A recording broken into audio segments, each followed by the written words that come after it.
Hello friends, welcome back to my channel Love to Nursing. I am Miss Shruti. Today we learn about malnutrition. Malnutrition बद्दल तुम्हाला माहितीच असेल की malnutrition म्हणजे काय. ओके, किंवा आपण ह्या आधी सुद्धा ऐकलं आहोत की malnutrition म्हणजे काय आणि ते कशामुळे होते, त्याच्यामध्ये टाइप्स किती येतात. ओके, हे तुम्हाला माहितीच असेल. बट आज मी तुम्हाला एज्युकेशन रिलेटेड मालन्यूट्रिशन सांगणार आहे. म्हणजे काय की नोट्स कसे असावेत किंवा काय काय हवंय त्यामध्ये, त्या पद्धतीने. Okay, shall we start. Okay, तर आज आपण बघणार आहे introduction of malnutrition, definition of malnutrition, types of malnutrition, causes of malnutrition, disorder due to malnutrition, treatment of malnutrition and prevention of malnutrition. This is our index.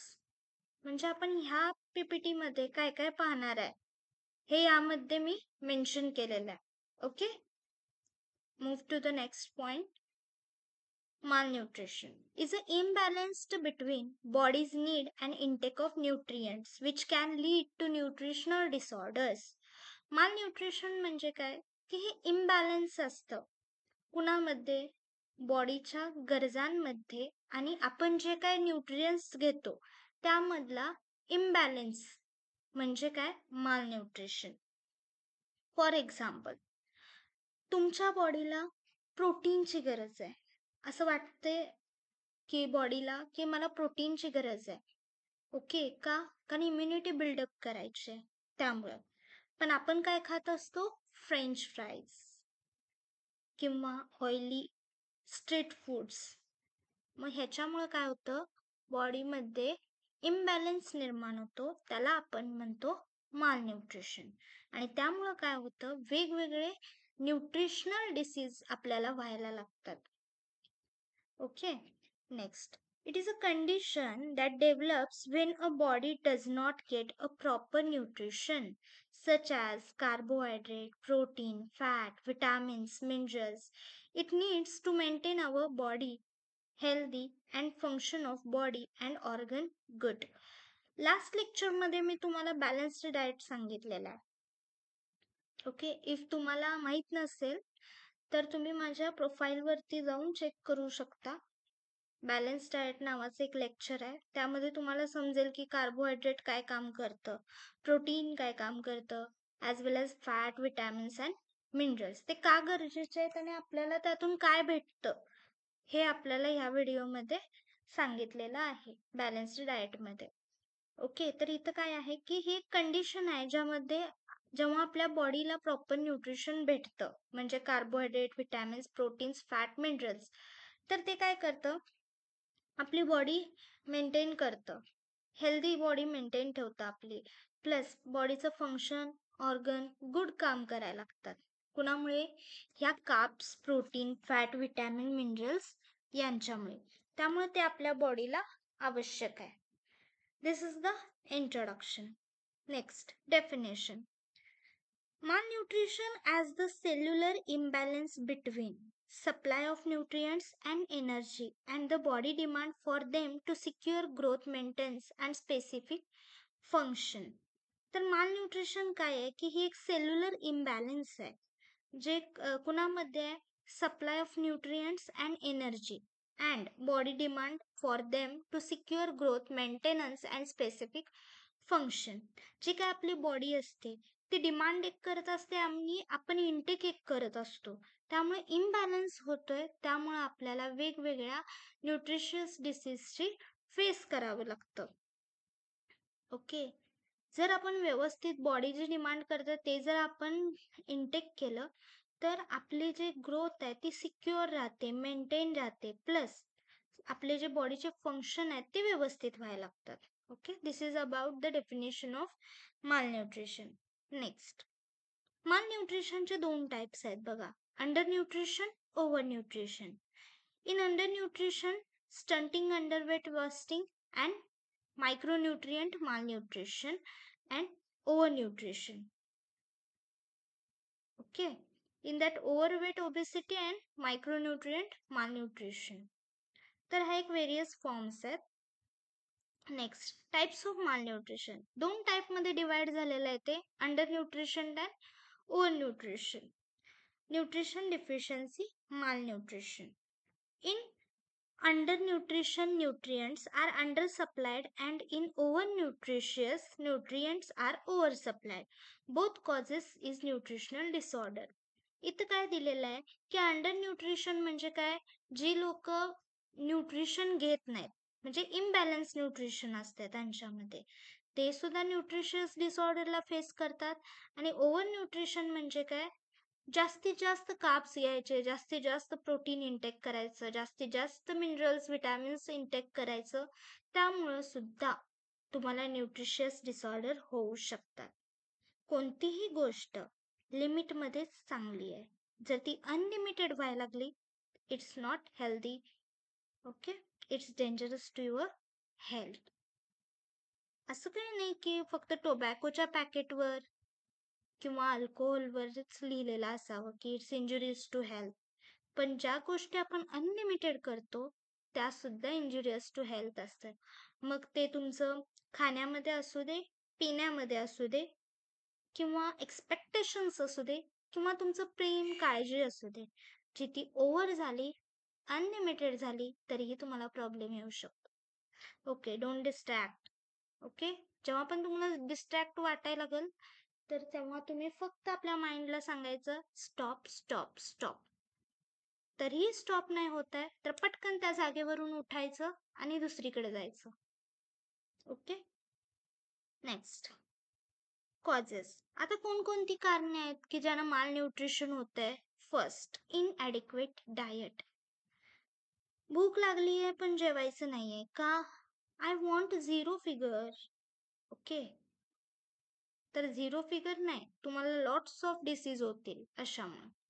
Inadequate diet. Next is a poverty, म्हणजे गरीब. गरीब घराण्यात कसं असतं, आज जेवलं, उद्या नसीबमध्ये आहे की नाही, किंवा आज फक्त चपाती खाल्ली, उद्या भाजी असेल. ओके, म्हणजे न्यूट्रिशन भेटत नाही.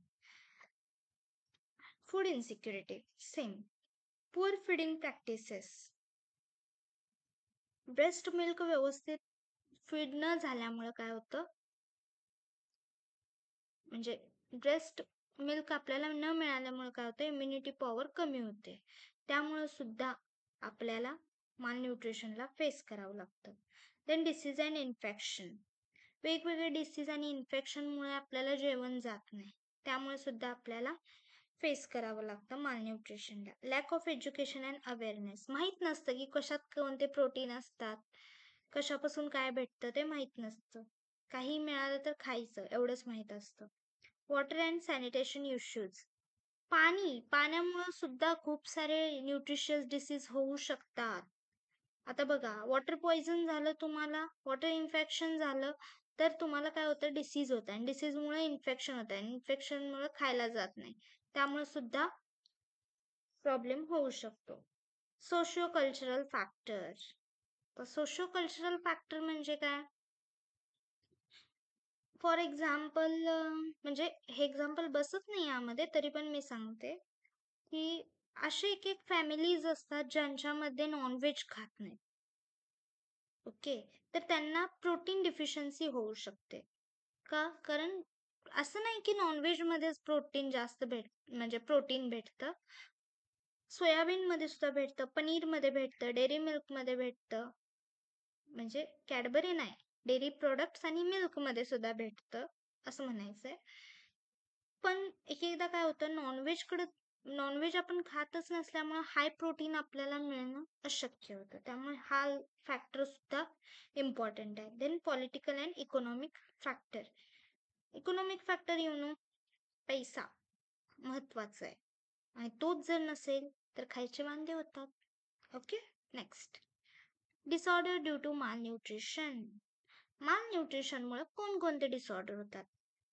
First, protein energy malnutrition, that is PEM. तुम्हाला क्वेश्चन विचारू शकतात, explain the PEM, that is protein energy malnutrition. त्यामध्ये क्वॉशरकॉर आणि मरॅस्मस असे 2 टाइप्स पडतात. Second one is under nutritional vitamins and minerals and third is a obesity. तर हे 3 महत्त्वाचे डिसऑर्डर आहेत जे माल न्यूट्रिशनमुळे होतात आणि PEM मध्ये हे 2 टाइप्स पडतात, kwashiorkor and marasmus. Kwashiorkor. First we see kwashiorkor. Kwashiorkor also known as a edematous malnutrition.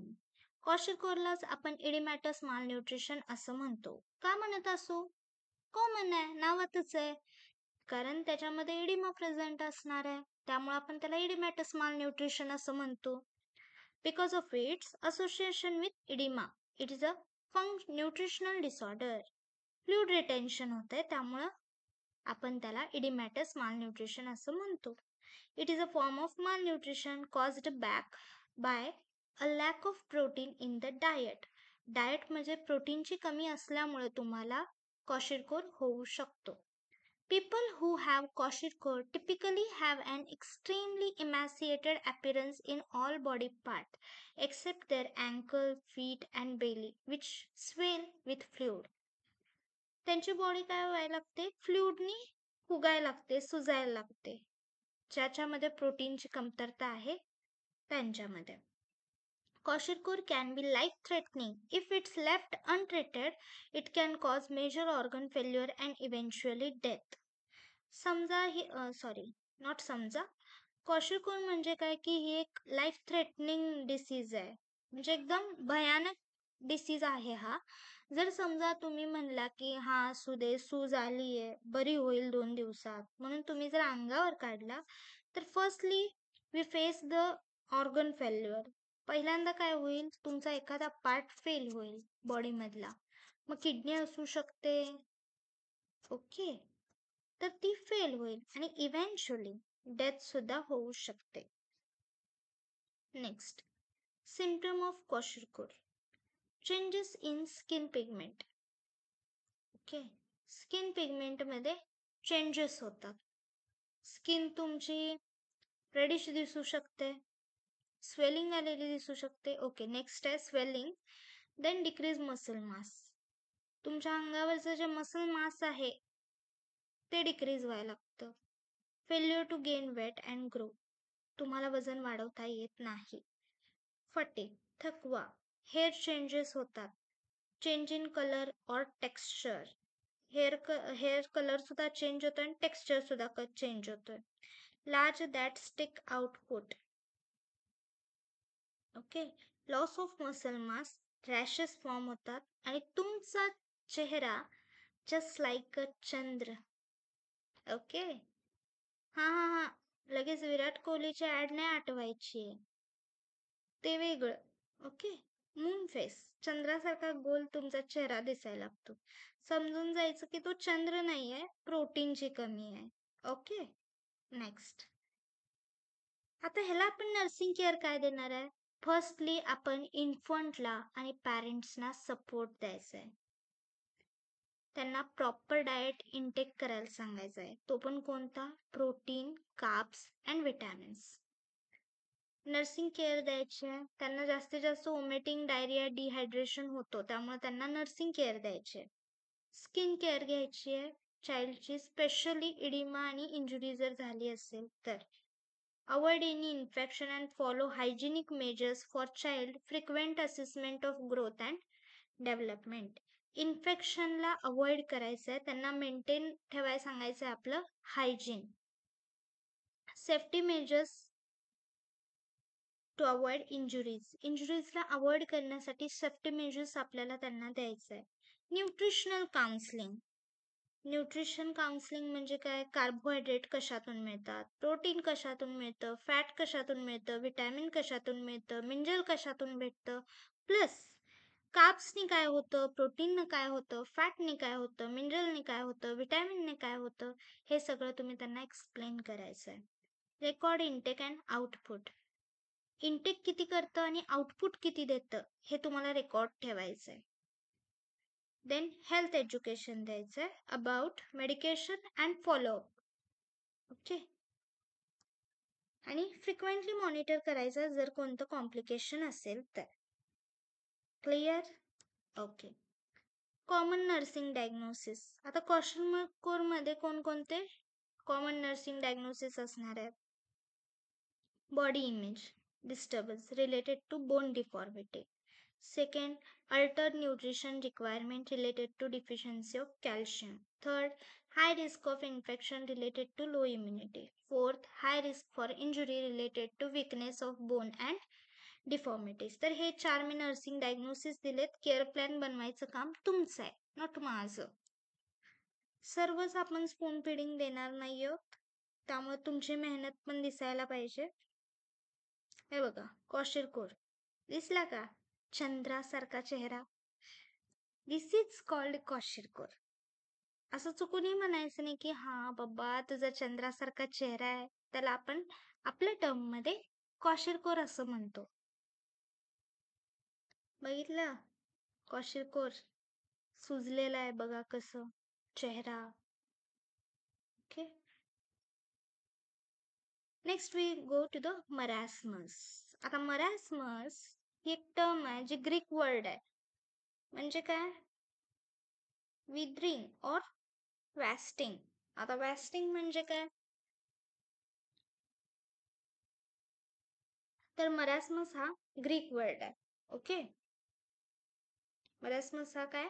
Greek word आहे, जो आपल्या डिक्शनरी मध्ये वगैरे कुठे सापडणार नाहीये तुम्हाला. हो ना? का सापडणार आहे? तर क्वॉशिरकोर मध्ये आपण काय काय बघितलं की मून लाईक फेस आहे. ओके, आणि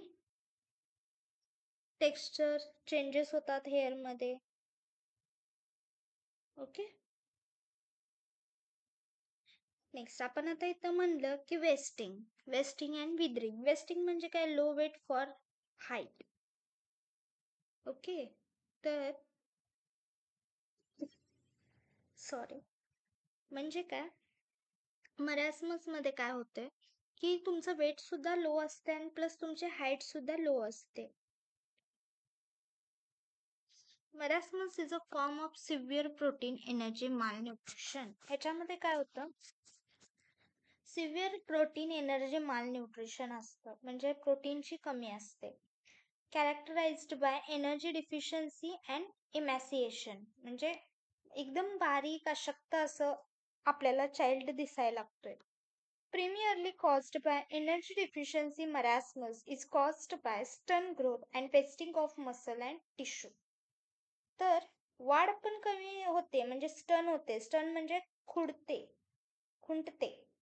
आणि wasting of muscle and tissue म्हणजे वाढ होत नाही, विकास होत नाही. मरासमस युजली बिटवीन कुणामध्ये दिसून येतोय तो? Age of 6 months and 1 year in children.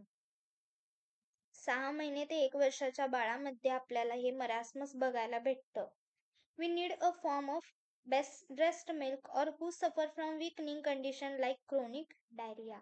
यासाठी आपल्याला ब्रेस्ट मिल्कची गरज आहे. नेक्स्ट, काय काय सिम्पटम दिसतात की सिव्हिअर ग्रोथ रिटार्डेशन, पूर्ण ग्रोथ थांबलेली असते. सबक्युटेनियस फॅट कमी झालेलं असतं. मसल बस्ट होत असतं. चाइल्ड थिन दिसायला लागतोय आणि त्याचे जे लिंब आहेत, म्हणजे अप्पर लिंब आणि लोअर लिंब, that is hand and legs, हे पण थिन दिसायला लागतात. त्यांची स्किन आणि बोन याच्यातला फरक कळत नाही. स्ट्रिव्हल्ड बॉडी म्हणजे एकदम थिन बॉडी, आणि त्याच्यावर काय याचं असं म्हणजे म्हणत नाही का आपण की अशी तरतरी टाईप मध्ये काय दिसतच नाही. नेक्स्ट आहे रिंकल्ड स्किन. असं सुरकुते यायला लागतात चेहऱ्यावरती बाळाच्या. ओके, मोस्टली आपण म्हाताऱ्या माणसांच्यात बघतोय की स्किन रिंकल आलेली आहे, पण बेबीमध्ये सुद्धा मरासमसमुळे ते दिसायला लागतं. ओके, आणि मी तुम्हाला सांगितलं श्रीविल्ड बॉडी म्हणजे एकदम असं तरतरी नसते, असं मुरजलेलं फूल कसं असतं, म्हणजे मुरझावा फूल असं म्हणतात ना, तशा टाईप मध्ये बॉडी झालेली असते. बोनी प्रॉमिनन्स, सगळा हाडाचा सापळाच दिसत असतो. Associated vitamin deficiency, vitamin deficiency दिसते. इरिटॅबिलिटी अँड अपॅथी. इरिटॅबिलिटी म्हणजे काय, प्रत्येक वेळी असं इरिटेट होतं त्या बाळाला, म्हणजे रडतंच ते जास्त. आणि अपॅथी म्हणजे लॅक ऑफ इंटरेस्ट, कशामध्येच इंटरेस्ट नाही असं. ओके. डायरिया, परत acid stool, mostly hungry but some are anorectics. प्रत्येक वेळी ते असं म्हणजे भूक लागल्या असंच म्हणजे बिहेव करत असतात. बट ॲनोरेक्टिक्स म्हणजे काय, ॲनोरेक्टिक्स तर ॲनोरेक्झिया आपण म्हणू शकतो. ॲनोरेक्टिक. ओके. ॲनोरेक्टिक म्हणजे काय की भूक अशी कमी व्हायला लागते, त्याची भूक लागलेली असते, वाटते भूक लागल्या, पण कमी होते भूक त्याची. डिहायड्रेटेड, सतत पाणी पित नसल्यामुळे ते डिहायड्रेट मध्ये जाते. टेम्परेचर ॲबनॉर्मल असते, मसल्स वीक असतात, सूज असते, ग्रोथ अँड डेव्हलपमेंट होत नाही, फेल्युअर होते. नेक्स्ट आहे कॉजेस. काय बरं कारण असू शकतात मरासमसचे. Poor feeding. Okay. Lack of breast feeding, breast feeding द्यायचं नाही, गाईचं किंवा म्हशीचं दूध द्यायचं बेबीला, किंवा बॉटल फीड करायचं. ओके. किंवा फिजिकल डिफेक्ट जर असेल, क्लेफ्ट लिप, क्लेफ्ट पॅलेट, त्यामुळे काय होतं की इन्फंटला ब्रेस्ट मिल्क घेता येत नाही. त्यामुळे सुद्धा मरासमस होऊ शकतो. ॲनोरेक्झिया, इन्फेक्शन असल्यामुळे काय होतं, भूक लागत नाही. आणि loss of food through vomiting and diarrhoea, घेते ते फूड पण त्याला वॉमिटिंग आणि डायरिया झालेला असतोय, त्यामुळे त्यातून ते कंटेंट एक्सक्रेट आउट होतात.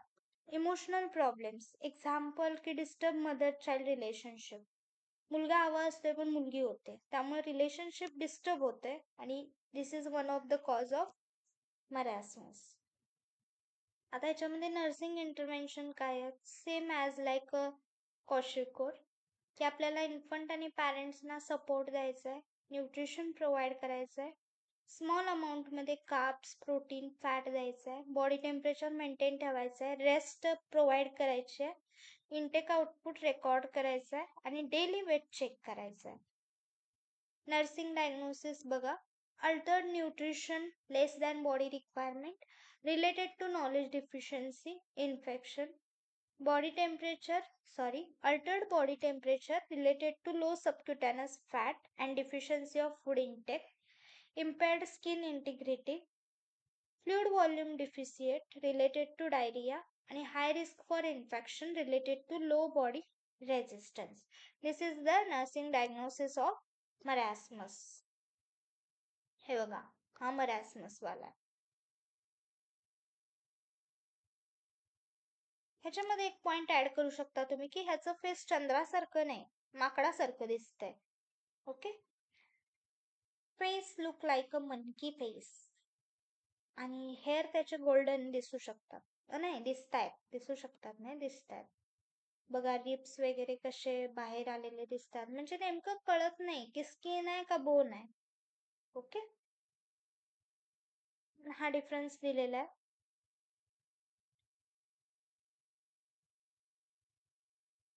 तुम्ही वाचून घेऊ शकता.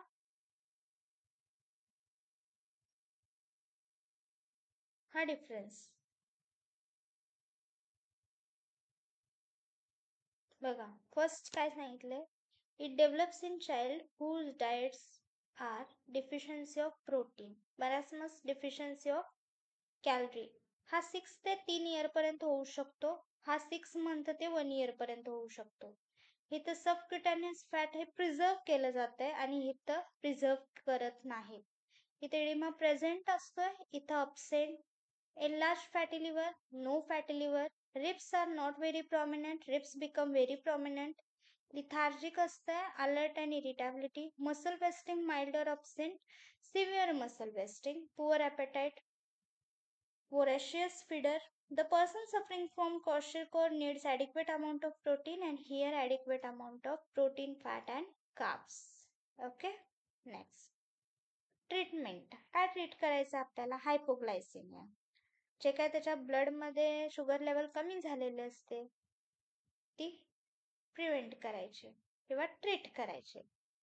हायपोथर्मिया, जे कूल बॉडी टेम्परेचर झालं असतं ते नॉर्मल ठेवायचं, डिहायड्रेशनला मेंटेन ठेवायचं, इलेक्ट्रोलाइट बॅलन्स ठेवायचा, इन्फेक्शनला प्रिव्हेंट करायचं, मालन्यूट्रिएंट डिफिशियन्सी असेल तर ती करेक्ट करायची, इनिशिएट रिफिडिंग करायचं, catch up growth, plus provide sensory stimulation and emotional support, plus prepared for follow after recovery.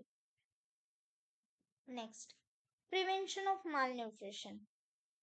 First आहे primary prevention, secondary prevention and tertiary prevention. प्रायमरीमध्ये काय करणार आहे तुम्ही? मदरला एज्युकेट करायचं आहे गुड न्यूट्रिशन बद्दल, फूड हायजीन बद्दल. ओके, प्लस इम्युनायझेशन तुम्हाला द्यावंच लागेल चिल्ड्रनला, असं तुम्ही मदरला काउन्सिल करायचं आहे. सेकंड प्रिव्हेंशन मध्ये काय करणार? Mass screening of high risk population using simple tool like a weight for age. Mass screening करायचं आहे, वेट दाखवायचं आहे मदरला की बेबी तुमचं 3 वर्षाचं आहे आणि तुमचं बेबीचं वेट एवढंच आहे. Okay. Tertiary, good nutrition care supplementary feed करायचं आहे आणि rehabilitation counselling of mother. Good nutrition plus care आणि काउन्सिलिंग मदरला द्यायचं आहे. इथपर्यंत समजलं? Any doubt? Okay, we summarise all the topic. First, introduction बघितलं. ह्यामध्ये काय पाहिलं की बॉडी काय मागतीये आणि तुम्ही इंटेक काय करताय ह्यातला इम्बॅलन्स, त्यामुळे आपल्याला न्यूट्रिशनल डिसऑर्डर होतात. त्यामुळे carbs, protein, fat, vitamins, minerals हे गरजेचे आहेत. ओके. नेक्स्ट, डेफिनेशन मध्ये आपण काय बघितलं की सेल्युलर इम्बॅलन्स असते सप्लाय ऑफ न्यूट्रिएंट्स आणि एनर्जी मध्ये. बॉडी डिमांड करते वेगळं आणि तुम्ही खाताय वेगळं. बॉडी जे डिमांड करते ते जर तुम्ही प्रोव्हाइड केलं तर तुमची ग्रोथ मेंटेन राहते आणि जे काही ऑर्गनचे स्पेसिफिक फंक्शन्स आहेत ते सुद्धा मेंटेन राहतात. आणि ही डेफिनेशन दिलेली आहे WHO, that is world health organisation. Next आपण त्याचे टाइप्स बघितले. माल न्यूट्रिशन मध्ये परत ते मेनली 2 टाइप्स मध्ये डिवाइड होते, over nutrition and under nutrition. Then causes of malnutrition पाहिलं आपण की कोणकोणती कारण आहेत ज्यामध्ये माल न्यूट्रिशन होतं, ज्यामुळे माल न्यूट्रिशन होतं. नेक्स्ट बघितले की माल न्यूट्रिशन मुळे आपल्याला 3 डिसऑर्डर्सना फेस करावं लागतं. एक PEM, second under nutrition vitamin and mineral, and third obesity. त्यामध्ये क्वॉशरकोर बघितलं आपण. त्यानंतर त्याचे symptoms, nursing care, nursing diagnosis, plus marasmus पाहिलं आपण. त्याच्यानंतर त्याचे सिम्पटम्स पाहिले, कॉजेस पाहिले, नर्सिंग इंटरव्हेन्शन पाहिलं, नर्सिंग डायग्नोसिस पाहिले, प्लस पिक्चर्स पाहिले. त्याचा डिफरन्स पाहिला आपण की क्वॉशरकोर मध्ये काय दिसतं आणि मरॅस्मस मध्ये काय दिसतं. ओके. इकडे ट्रीटमेंट जे काय WHO ने गाईडलाईन दिल्या त्याप्रमाणे आपण ट्रीटमेंट बघितली की माल न्यूट्रिशनची ट्रीटमेंट कशी असते. प्रिव्हेन्शन मध्ये आपण 3 टाइप्स बघितले, primary prevention, secondary prevention and tertiary prevention. Okay, understood? I hope you understood this video. Okay na? Okay, stay happy, stay blessed. Thank you so much guys for watching my video. Press the chota wala like. Okay, bye bye. Thank you.